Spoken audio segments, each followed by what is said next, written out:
நமஸ்காரம். உங்கள் அன்பிற்கும் அபிமானத்திற்கும் உரிய வித்யாப்தரம் விஆர் ராஜா கொளத்தொன்று பேசுகிறேன். ஸ்ரீமாத்திரை நமக. இதனுடைய 1274வது வீடியோ. இந்த வீடியோவில் என்ன பார்க்க போகிறேன்னா, நான் 2 days முன்னாடி சொன்னேன் உங்கள்கிட்ட அம்பாளை பற்றி ரிலேட்டட் ஸ்ரீ சக்கரம் அதை பற்றி கொஞ்சம் ரீகேப். இது சில விஷயங்கள் அம்பாளை ரிலேட்டடாக பேச போகிறேன். பேஸ்ட் அப்பான் தட் ரூபங்கள், பல கோவில்களில் அம்பாள் ரூபங்கள், சிவன் கோவிலில், அதாவது சிவன் கோவில் அம்பாளை நல்லா புரிஞ்சுக்கணும். ஈஸ்வரனுடைய வலது பாகத்தில் அம்பாள் இருந்து கிழக்கு நோக்கி இருந்தால் யோக சக்தின்னு பேர். ஈஸ்வரனுடைய இடது பாகத்தில் அம்பாள் இருந்து கிழக்கு நோக்கி இருந்தால் போக சக்தின்னு பேர். தெற்கு பார்த்த அம்பாள் தனியாக இருக்கும், அது வேறு. வடக்கு பார்த்த அம்பாள் 2-3 கோவில் தான் இருக்குது தமிழ்நாட்டிலேயே. உதாரணமாக தக்கோலத்தில் கிரிராஜ கன்னிகாம்பிகா வடக்கு பார்த்துருக்கோம் அம்பாள். சிவன் கோவில் அம்பாள் வடக்கு பார்த்துருக்கிறவங்க தக்கோலத்தில், அரக்கோணம் பக்கத்தில் இருக்க தக்கோலம் பேர். தனி அழகான சன்னதி அது. So coming to the subject. இப்போ நல்லா கிளியராக கேட்டுங்க. 1000 ஆனாலும் மாயவரம் ஆகுமான்னு ஒரு பழமொழி உண்டு. அந்த காலத்து பிராமணா செட்டில்மெண்ட்லாம் காவிரி ஆற்றுங்கரையில் மாயவரத்தில் தான் செட்டில் ஆகிருக்கா. ஸோ இந்த மாயவரம் அப்புறம் கும்பகோணம் இதெல்லாம் ஒவ்வொன்றா மாறி வருது. ஸோ அந்தணர்கள் எங்கே போய் வசித்தாலோ அவளுக்கு தீர்த்த பாத்திரமோ தீர்த்தம் கிண்டி அதை ருத்ராட்ச மாலை ஜபம் பண்ணுறதுக்கு வேணும் அவளுக்கு. இவா எப்படி இருந்தாலோ அப்படியே அம்பாளை உருவம் பண்ணிட்டா. ஸோ அம்பாள் கையில் என்ன வச்சுட்டுப்போ ருத்ராட்ச மாலை ரவுண்டாக இருக்கும். அது சரி போய் சங்கு சக்கரம் வச்சுக்க போகிற ருத்ராட்சத்தை வட்ட வடிவமாக காமிச்சு கையில் பிடிச்ச மாதிரி காமிச்சிருப்பா. பாசாங்குசம் இல்லை. இன்னொரு கையில் கிண்டி வச்சுட்டுருப்பா. தீர்த்த பாத்திரம் ஓடும். பிராமணனுக்கே தீர்த்த பாத்திரம் எல்லாம் வெளில போக முடியாது, ஏதோ ஒரு சொம்பாக இருக்கணும். ஸோ கிண்டி நஷமாலை இதுதான் முதல்ல தமிழ்நாட்டில் கோவில்களாக ஏற்படும் போது அந்தணர்கள் சொல்லி ராஜாக்கள் ஏற்பாடு பண்ணான். அதை நல்லா புரிஞ்சுக்கணும். அதை இதெல்லாம் 2000 வருஷத்து கோவில் பழமையானது. அடுத்த ஸ்டேஜ் என்னென்னா, ஒரு கையில் அஷமாலை, ஒரு கையில் நீலோத்பலம் இருக்கும். நீலோத்பலம் மலர். இது செகண்ட் ஸ்டேஜ். தேர்டு ஸ்டேஜ் தான் தொண்டை மண்டலத்தில் இருக்க ரூபங்கள்லாம். தொண்டை மண்டலத்தில் எப்படி இருக்கு இதெல்லாம் நான் சொல்கிறதெல்லாம் காவிரிக்கார ஓரம் இருக்கிறதுலாம். காவிரிக்கார ஓரம் இருக்கிறதுல கோவில்களில் 99% இப்படி தான் இருக்கும். எப்படி இருக்கும்? ருத்ராட்ச மாலை கிண்டி, ருத்ராட்ச மாலை நீலோத்பலம் இருக்கும். தொண்டை மண்டலத்துக்கு வரும்போது திரிபுர சுந்தரி கோலம். திரிபுர சுந்தரினா கையில் பாசம் அங்குசம் இருக்கணும், வர அபயம் இருக்கணும், 3 பங்கம் இருக்கும் உடம்புல. 3 பங்கம்னா 3 விளைவுகள் இருக்கும் அம்பாளுக்கு. உதாரணம் வடிவுடைய அம்மன் 3 பங்கம் இருக்கும், கையில் பாசாங்குசம் இருக்கும். அதே மாதிரி திரிபுர சுந்தரி. அது வடிவுடைய அம்மன் சொல்கிறது திரிபுர சுந்தரி. மருந்தீஸ்வரர் திருவான்மியர் திரிபுர சுந்தரி. கொடியிட அம்மன் லதாமத்தியாம்பிகை திருமலை வாயில், அதுவும் திரிபுர சுந்தரி. அதே மாதிரி ஏர்போர்ட்டுக்கு ஏற்ற மாதிரி திருசூலம், அங்கேயும் திரிபுர சுந்தரி. இந்த மாதிரி பிரிச்சுக்கா. இந்த ரூபங்களை சொல்லதான் போடணும். அதே மாதிரி தொண்ட மண்டலத்தில் வரும்போது பாசாங்குசத்தோட மெயிலாக வந்துடும். தொண்ட மண்டலத்தில் அந்த காலத்தில் 2 கோவில் தான் வித்தியாசப்பட்டு பாண்டி நாட்டாட்டம் இருந்தது. பாண்டிய நாட்டத்தில் மனோன்மணி தத்துவம்னு பேர். அது ஹிருதயத்தில் மனோன்மணின்னு ஒரு நாடி ஓடுறது நம்ம உடம்புல. மனோன்மணி அந்த நாடி அதை காமிக்கும் போது 2 கை அம்பாளாக காமிச்சிருக்கா. பாண்டிய நாட்டு முழுக்க இருக்கிற அம்பாள்லாம் 2 கை. கோமதி அம்மன், மீனாட்சி அம்மன், காந்திமதி அம்மன், எல்லாம் செண்பகவல்லி அம்மன், எல்லாம் 2 கை அம்பாள். அதாவது தன்னுடைய வலக்கையில் நீலோத்பலமும் தாமரப்பூ வச்சுட்டு இடக்கையை தொங்க ஓட்டுன மாதிரி இருக்கும். Andal different poster. ஆண்டாள் இப்படியே ரிவர்ஸாக இருக்கும். இடக்கையில் பூ வச்சுட்டு வலக்கையத்தை போட்டுட்டு போவோம். அது ஏட்டிக்கு போட்டியது விட்டுருங்க. இப்போ கம்மிங் டு அவர் சப்ஜெக்ட், இது வந்து இதில் வந்து சோழ நாட்டில் திருக்கோடிக்காவல்னு ஒரு ஊர், திருக்கோடீஸ்வரர், திருபசுந்தரி, அங்கே மட்டும்தான் பாஷாங்குசத்தோட அம்பாள் இருக்கா. இந்த திருக்கோடிக்காவல் இருக்க அம்பாள் ஒரு கோவிலில் போனால் சாமியை நல்லா பார்க்கணும், கையில் என்ன வச்சுட்டு இருக்காண்டு. திருக்கோடிக்காவலில் இன்னொரு விசேஷம் என்னென்னா, புரட்டாசி சனிக்கிழமை போது அம்பாள் வந்து 33 கோடி தேவர்களுக்கும் கோடிக்கணக்கான பேர்களுக்கும் வந்து ஆழ்வார்களாக வந்தவட தரிசனம் பண்ணுறாங்க. சரி, இப்படியே பெருமாளா தரிசனம் பண்ணுறான். திருக்கோடிக்காவல் திருப்பசுந்தரி பெருமாள் அலங்காரத்தில் புரட்டாசி சனிக்கிழமை போது 3ஆம் சனிக்கிழமை நினைக்கிறேன் பாருங்க, பெருமாளை மாறிவிடுவோம் அப்படி அம்பாள். சங்கு சக்கரம் எல்லாம் வச்சு மாற்றிடுவா. ஹரியேஸ்வரன் ஒன்றுன்றதுக்காக.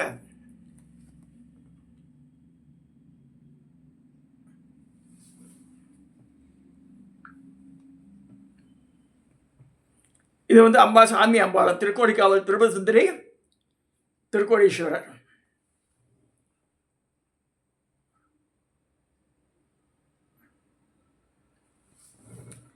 அடுத்ததாக மங்களாம்பிகா கும்போணத்துக்கு வாங்க. இங்கே வந்து பாருங்கள், அக்ஷமாலை வந்து தன்னுடைய இடக்கை மேல் பாகத்தில் வச்சுட்டு வலக்கையில் கிண்டி வச்சுட்ருப்போம் அம்பாள். மந்திரபீடேஸ்வரின்ற மங்களாம்பிகை இடக்கையில் அக்ஷமாலையும் வலக்கையில் கிண்டியும் இருக்கும். கொஞ்சம் மாறுபட்ட தோற்றம் அது.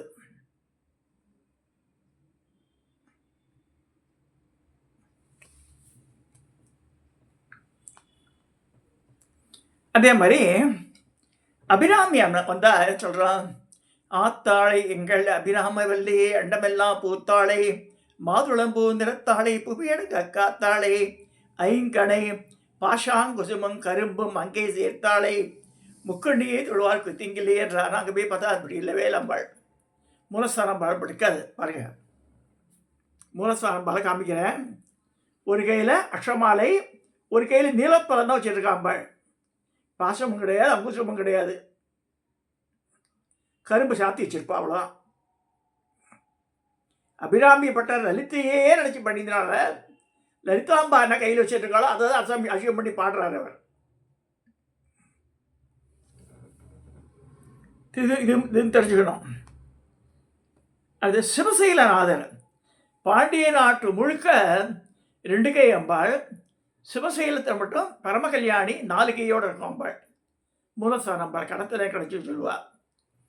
அது எப்படி இருக்குன்னா, மேல் 2 கையில், ஒரு கையில் நீலோத்பலமும் ஒரு கையில் தாமரை பூ வச்சுட்டு வராபயத்தோடு இருக்கும். இந்த மூலஸ்தானம் போடுறது.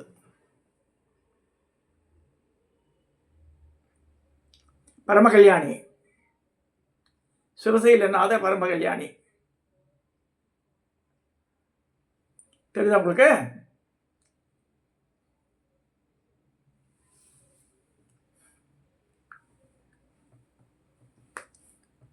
இது வடிவுடை அம்மன். பாஷாங்குசம் திருப்பங்கத்தோட சாய்வா இருக்கா பாருங்க அம்பாள்.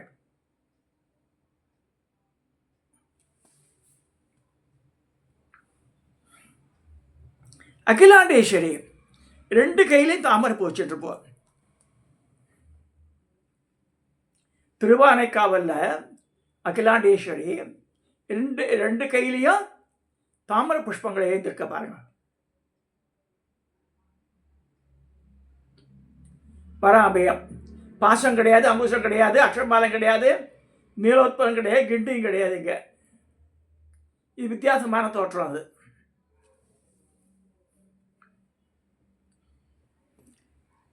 சங்கரன் கோவில் கோமதி அம்மன் பாருங்க, 2 கை அம்பாள். பாண்டிய நாட்டு ராஜகுமாரிகள் வாழலாம்.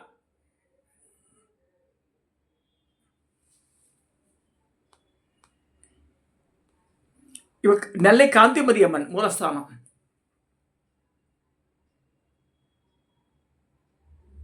இந்த துருவமாக இருக்கும், நல்லா 6 அடி உயரத்துக்கு இருக்கும்.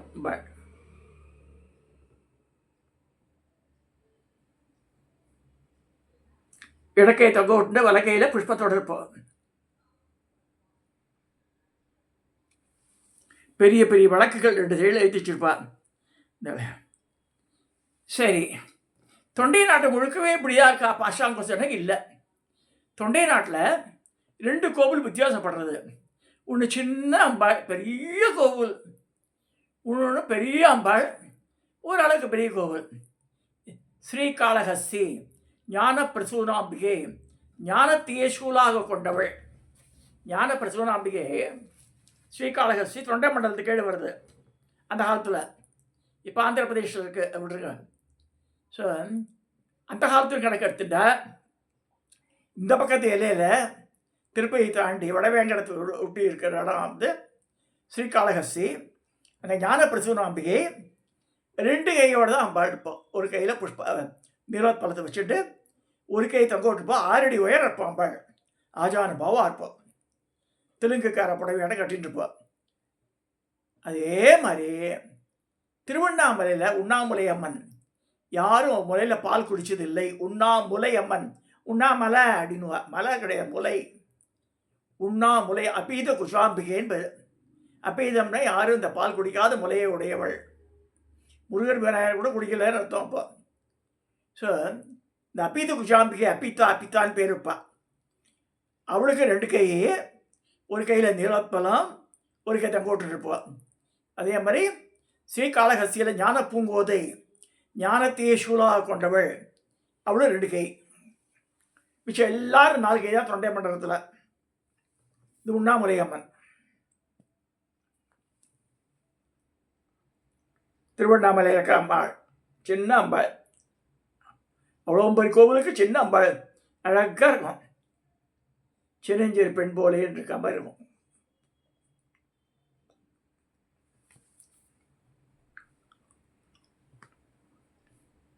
இது ஞான பிரசூனாம்பிகை.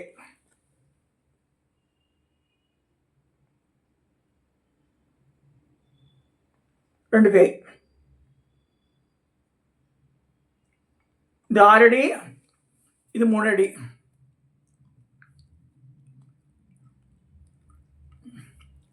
அடுத்தது தர்ம சம்பர்த்தினி. இங்கே அஷமாலையும் கிண்டியும் மாறி இருக்கும். இங்கே திருவையாறு. இந்த க்ஷேத்திரத்தில் என்ன விசேஷம்னா, இங்கே வந்து மகாலட்சுமி வந்து வெள்ளிக்கிழமை வந்து அம்பாள் சந்நிதிக்கு வந்து எழுந்தருளுவோம். இங்கே தர்மசம்பர்த்திய சந்நிதிக்கு.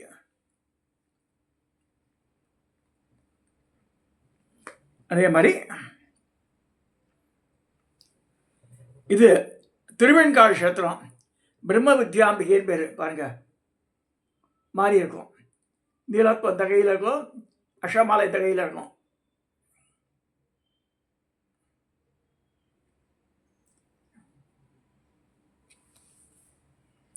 நான் தான் நினச்சிப்பேன், நான் நினச்சி செல்வைக்கு சொன்னால் பிடிக்காது.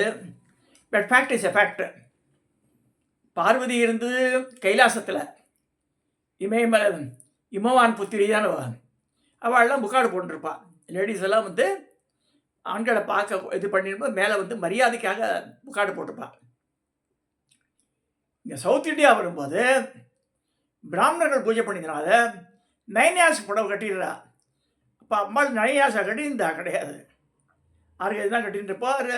8 கேஜி கட்டியிருந்தாலும் தெரியாது நமக்கு. பட் 9 கேஜி கட்டியிருந்தா இருக்கா நம்மால் சொல்கிறது அபத்தம். அது வந்து ஏற்புடையது அல்ல, நானே சொல்கிறேன். அது அதாவது நம்ம எப்படி இருக்கோமோ அதே மாதிரி உருவப்படுத்திடுறோம் அம்பாளை. இதுதான், இது நல்லா புரிஞ்சுக்கணும் ஒருத்தர். இது சில பேருக்கு ஏற்புடையதாக இருக்காது, பட் ஃபேக்ட் இதுதான். அம்பாள் வந்து வடநாட்டுக்காரி, அங்கே தான் இங்கே வந்திருக்கா. ஸோ மீனாட்சியெல்லாம் வந்து ராஜகுமாரி. ஸோ அவள் ராஜகுமாரி வந்து 9 கஜமா கட்டிட்டு போவா, இவா சும்மா கட்டி கட்டி மாற்றி விட்றா, அதை கட்டுறா. அது மாதிரி கிடையாது, 6 கஜம் தான் கட்டியிருந்தா அவள்லாம். ஸோ 6 கொஞ்சம் ஜாஸ்தியாக இருக்கலாம் மெஷர்மெண்ட் மேபி. இப்போ 5.5 மீட்டர்ஸ் 6.5 மீட்டர்ஸ் வருது இல்லை. சில பேர் 8 கஜம் நல்லா பருமனா சரி மாதிரி தான் 8 கஜம் கட்டுறா. பட் 9.5 10 கஜம்லாம் வந்து அந்த விரும்பி உடுத்துறது. நான் கூட ஒரு வீடியோவில் சொன்னேன். அப்போதியடிகளை சொல்லும்போது அவர் குடிமை வச்சுருந்தார். அப்போதியடிகள் பஞ்சகட்சம் கட்டியிருந்தார். ஸோ பஞ்சகட்சம் கட்டினுடைய பொண்டாட்டி எப்படி இருக்கணும், 9 hours கட்டிகிட்டு இருக்கணும். அந்த இந்த கதையில் திருவருட்செல்வரில் வரும்போது முத்துராமன் சாவித்திரி அடிச்சிருப்ப. அப்போ ஆதிசிவன் தாள் படிந்து பாடுவோம், 6 கஜம் தான் கட்டிட்டு போவோம். முத்துராமன் வந்து தலைப்பாகையெல்லாம் வச்சுட்டு பெரிய தனமந்திராட்டம் வருவார். தனமந்திரம் தான் அப்போதியடிகள். பட் பிராமண கோலம் மாறாது, நல்லா புரிஞ்சுக்கணும். இப்போ தான் கன்றாவி எல்லா குருக்களுக்கு சிவாச்சாரியாரெலாம் கலர் கலராக தான் கட்டிக்கிறா, கன்றாவியாக இருக்குது. ஒரு பிராமணனுடைய ஆடை வந்து வெண்மையான வஸ்திரம்தான். அது பார்டர் இது வேணா இருக்கலாம், கரை இருக்கணும்னு இருக்கு. கரை உள்ள வேஷ்டி அணியணும். அந்த வேட்டியின் நிறம் வெண்மையாக தான் இருக்கணும். இல்லை இங்கே அபிஷேகம் பண்ணும்போது தண்ணி தெளிக்கிறது மஞ்சள் ஆகிடுறதுன்னா அதுக்கு என்ன செய்ய முடியும், மேலே ஒரு துண்டை கட்டிக்க வேண்டியது தான், இல்லை வேஷ்டி மடித்து கட்டு அபிஷேகம் பண்ண வேண்டியது தான். பட் அந்தண்ணனுடைய ட்ரெஸ் கோடு சொல்லும்போது அது அரியத்தோட மாமா கூட சொல்லுவார், ஏன்னா என் பசங்களெல்லாம் என்கரேஜ் பண்ண மாட்டேன்டார். அதை அவளை வெள்ளை வஸ்திரம் தான் கிடும். பேரப்பையெல்லாம் கூட பயப்படுவான் தாத்தாக்கு, சண்முக சிவாச்சாரியாருக்கு. அது கூட கேட்டேன், ஏன்னா உனக்கு வேறு கலர் வாங்கிட்டோம். ஐயோ இப்போ தாத்தா திட்டுவா மாமா, அதெல்லாம் வாங்காத மாட்டோம். நிறைய சாமிக்கு வேணாம் வாங்கலாம், எங்களுக்கெல்லாம் வேண்டாம், நாங்கள் வெள்ளை தான் கட்டுறதுன்னோம். இது வெள்ளை தான் கட்டணும். ஒரு பிராமணன்றவன் இப்போ நம்ம வந்து காவி வேஷ்டி கட்டிக்கிறேன், நான் சன்னியாசியாட்டு இருக்கேன், அது வேறு. அபிஷேகம்லாம் பண்ணும்போது காத்தால் குளிச்சுட்டு வந்து போய் கொஞ்சம் நேரத்துக்கு இப்போ இதெல்லாம் பண்ணும்போது பூஜையில் உட்காரும்போது இதுதான் இருக்கும். இதெல்லாம் எதுக்கு சொல்ல வரேன்னா, நம்மளுடைய கோட்பாடுகள் என்னென்னக்கோ அதை அப்படியே சாமி மேலே போட்டுடுறோம். இப்படி தான் இருக்கணும்னு அப்படிலாம் சொல்லப்படலை. மடியாச்சாரம் சொல்லி தவிர அது 9 தான் கட்டணும், இப்படி தான் கட்டணும், மடிசார் கட்டணும்லாம் எங்கேயுமே சொல்லலை. வஸ்திரம் கட்டணும் தான் சொல்லியிருக்கு. அது திருத்தமாக கட்டணும், அழகாக இருக்கணும் பார்க்குறதுக்கு. சில பேர் கச்சா முச்சாண்டு இப்படி சொருக்கி தசார் குசார் கட்டிட்டு விட்ருவா புடவையை, கன்றாவியாக இருக்கும் பார்க்குறதுக்கு. அந்த மாதிரி கூடாது. மனுஷாளுக்கு எப்படி கட்டுறோமோ அந்த மாதிரி ரசிச்சு பண்ணணும். அரியத்துறையில் அருண்னு ஒரு பெரிய குருக்களோட பேராக இருக்கான், ரொம்ப அழகாக பண்ணுவான். அலங்காரத்தெல்லாம் வந்து நேர்த்தியாக இருக்கும் அலங்காரம். இந்த அலங்காரத்தை பார்த்த உடனே கண்ணு ஊற்றிக்கிற மாதிரி இருக்கணும். என்னவோ கொண்டு தர அது மேலே மேலே மேலே மேலே புடவை ஊற்றி சாத்தி அது என்னவோ வண்ணாமூட்டை இடம் பண்ணிடக்கூடாது. அந்த இடத்த அழகாக இருக்கணும். அதில் அந்த அருணை வந்து ரொம்ப பாராட்டுவேன் நான். ரொம்ப ரொம்ப சின்சியராக பண்ணுவான் அதை. இது வந்து வைத்தீஸ்வரன் கோவில் அம்பாள், தையல் நாய்க்கு பாலாம்பிகான்ற அம்பாள். இன்றைக்கி வந்து நம்ம என்ன பார்த்துருக்கோன்னா ரூபங்கள். திரும்ப ஜஸ்ட் ரீகேப் பண்ணுறேன். முதல்ல ஆரம்பித்த கோவில்கள் எல்லாம் வந்து கிண்டி அஷ்டமாலை தான் இருந்தது. அப்புறமா நீலோத்பலமும் அஷ்டமாலையும் வந்தது. அதுக்கப்புறமா வந்தது தான் வந்து அந்த பாஷாங்குஷன்றது திருமண செஞ்சிருக்கோலம் தொண்டை மண்டலம் முழுக்க தான் பரவித்து. பல்லவர்கள் காலத்திலலாம் நிறைய இந்த மாதிரி தான் வந்திருக்கு. இங்கெல்லாம் 2 கையம் பாடுது பாண்டி நாட்டு தான் மெயினுது. பாண்டி நாட்டில் வித்தியாசமாக இருக்கா கோலம் சிவசைலம். அங்கே வந்து அம்பாள் வந்து பரமகல்யாணி, ஒரு கையில் நீலோத்பலம் ஒரு கையில் தாமரையோடு நிற்கிறா. இந்த வேரியேஷன் தெரியல நமக்கு. சும்மா ஏதாவது சொல்லக்கூடாது. ஸ்லோகத்தில் அப்படி சொல்லிக்கேன்னா இப்போ அபிராமி தாயில் அப்படி தான் சொல்லியிருக்கு. அங்குச பாதியம் ஏந்தி அபயமே வரதாங்க அப்படியா இருக்கு இல்லையே. நீலோத்பலம் அஷ்டமாலை வச்சுட்டு இருக்கா அம்பாள் அபிராமி. இப்போ வந்து ஆத்தாளையங்கள் அபிராம வள்ளி அண்டமெல்லாம் பூத்தாளை மாதளம்பூ நிறத்தாளை புவியடங்கா காத்தாளை ஐங்கடை பாஷாங்குசுமம் கரும்பு மங்கை சேர்த்தாளை முக்கண்ணியை தொழுவாள் கொடுத்து இங்கிலேயும் சொல்லிட்டு அங்கே போய் ரூபம் வேற மாதிரி இருக்குது. அங்கே ஷாக்குடு வேறு. முதல்ல அபிராமி அம்மனை போய் பார்க்கும்போது ஏன்னா பாட்டில் இப்படி இருக்குது, இது எடுக்க பார்த்தா குறுக்க சிரிக்கிறா இருக்க என்ன செய்யாது. ஸோ அந்த பாட்டை வச்சு நம்ம டிசைட் பண்ண முடியாது. ஸோ இதெல்லாம் சொல்லி உங்களுக்கு ஒரு கிளாரிட்டி வரதுக்காக சொன்னேன். ஸோ இது வசதியே அது மட்டமாலாம் கிடையாது. அவள் பூஜை பண்ணுறவா என்ன பண்ணியிருக்காரு அந்த காலத்தில், அவளுக்கு எது கேதுவாக இருக்கோ அதை பண்ணியிருக்கா, அவ்வளோதான். ஸோ இந்த இது திரிபுர சுந்தரின்ற கோலம் பாஷாங்குசன் தான் சொல்லியிருக்கு. சுந்தரி திரிபுர சுந்தரின்னு சொன்னாலே பாசம், அங்குசம், வரம், அபயம், 3 இடுப்பில் ஒரு வளைவு, கழுத்தில் ஒரு வளைவு, இடுப்பு கீழே ஒரு வளைவு, 3 பங்கார்ப்பணம். அதுதான் திரிபுர சுந்தரி கோலம். சென்டர்டிஸ் அட்டென்ஷன் அது இருக்கக்கூடாது. ஸோ இதையும் தெரிஞ்சுக்கணும்னு சொல்லி இந்த பதிவை நிறைவு செய்கிறேன். இது புரியாதவா புரிஞ்சுங்க, அதை அசடுத்தனமாக ஆர்கியூ பண்ணக்கூடாது. ஸோ இது இவ்வளவு நான் ஏன் சொல்கிறேன்னா, ஓகே, ராஜசேகர் சிவாச்சாரியார் ஒருத்தர் இருக்கார், டாக்டர் ராஜசேகர் சிவாச்சாரியார், திருவாரூர் ஆதீனத்துக்கெல்லாம் பெரிய வருவர். அவருடைய இது ஸ்பீச்செல்லாம் கேளுங்க, ரொம்ப அழகாக சொல்லுவார். அவர் பாயிண்ட் பை பாயிண்ட். அதே மாதிரி ஷண்முக சிவாச்சாரியார் இந்த காளிகாம்பா கோவிலில் இருக்கார். இந்த பக்தி இதில் எல்லாம் வருது, அவரை பற்றி பேட்டியெல்லாம். ஒரு நாலேஜபிள் பர்சன், நல்லா ஏற்புடையதாக இருக்கும் அவரோட கருத்துக்கள்லாம். சொல்லி ரூபங்கள், ரூப பேதங்கள், அந்த ரூபத்தை வச்சு தான் அந்த தேவதா ஸ்வரூபத்தினுடைய சக்தியை சொல்லியிருக்கு. இதை சொல்லி இந்த பதிவை நான் நிறைவு செய்கிறேன். சப்ஸ்கிரைப் பண்ணுங்க, ஷேர் பண்ணுங்க, லைக் பண்ணுங்க.